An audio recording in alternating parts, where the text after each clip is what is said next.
To triple S சமையல். இன்றைக்கி மோர் குழம்பு எப்படி வைக்கிறதுன்னு காமிக்க போகிறேன். அதுக்கு மோர் எடுத்திருக்கேன். இங்கே பாருங்கள், இந்த மோரை சிலிப்பிக்கணும். அதுக்கு என்னென்ன தேவைன்னு பாருங்கள். பச்சை மிளகா, வெங்காயம், இஞ்சி, பூண்டு இது எல்லாத்தையும் வதக்கிக்கணும். முதல்ல இந்த பாருங்கள், எண்ணெய் காஞ்சிட்ருக்கு ஒரு 3 ஸ்பூன். இதில் எல்லாத்தையும் போட்டுடணும்.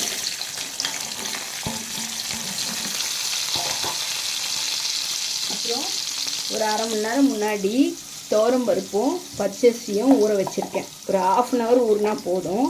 அதையும் இதில் கொட்டிடணும். இந்த வதக்குது இல்லையா, இதுலேயே போட்டுடணும். போட்டு லைட்டாக வதக்க விடணும்.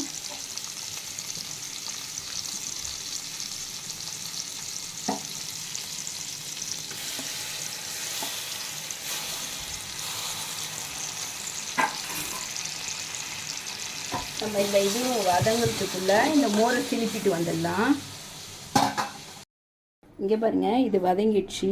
உப்பு போட்டேன், தூள் உப்பு இவ்வளோ அளவு போட்டுட்டேன். இப்போ வந்து இந்த கூலிங்காக இருக்குது தயிர், இதில் நம்ம அரைச்சிடணும். மோர் சிலிப்பி வச்சுருக்கேன். இதை பாருங்கள். இதில் வந்து நம்ம மஞ்சத்தூள் ஒரு அரை ஸ்பூனுக்கு கம்மியாக இதை பாருங்கள், ஒரு 1/4 ஸ்பூன் மஞ்சத்தூள் போட்டுணும். அப்புறம் வந்து ஒரு சிட்டிகை பெருங்காயம் தட்டிடணும் லைட்டாக. இதை அரைச்சிட்டு தாளிக்கும் போது காமிக்கிறேன். இங்கே பாருங்கள், எண்ணெய் காஞ்சிருக்கு. இப்போ கடுகு போட போகிறோம். இதில் இங்கே பாருங்கள், அரைச்சி வச்சுருக்கேன் பாருங்கள். அந்த மோரையும் அந்த அரிசி அதெல்லாம் அரைச்சி வச்சுருக்கேன். மோர் பாருங்கள் சிலிப்பி வச்சுருக்கேன். இப்போ இது ரெண்டுத்தையும் கடுகு பொரிஞ்ச உடனே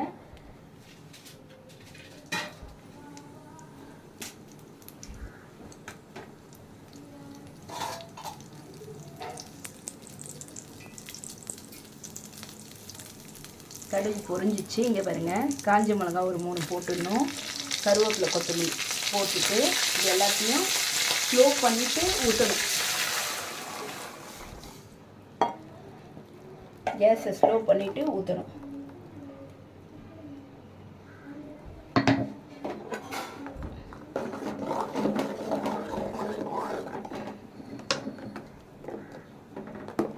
இது நுர தட்டும் போது காமிக்கிறேன் பாருங்கள். இங்கே பாருங்கள், மோர் குழம்பு ரெடி ஆயிடுச்சு. ஃபுல்லாக பொங்கின்னு வருது பாருங்கள். இந்த ஸ்டேஜில் இந்த கிணத்துல கருவேப்பிலை, கொத்தமல்லி ரெண்டுத்தையும் போட்டுட்டு இந்த மோர் குழம்பு எடுத்து ஊற்றிடணும். இந்த டிஷ் உங்களுக்கு பிடிச்சிருந்தா லைக் பண்ணுங்கள், ஷேர் பண்ணுங்கள், சப்ஸ்கிரைப் பண்ணுங்கள், பெல் பட்டனை டிங்குன்னு அடிச்சிடுங்க. Thank you very much. பாய்.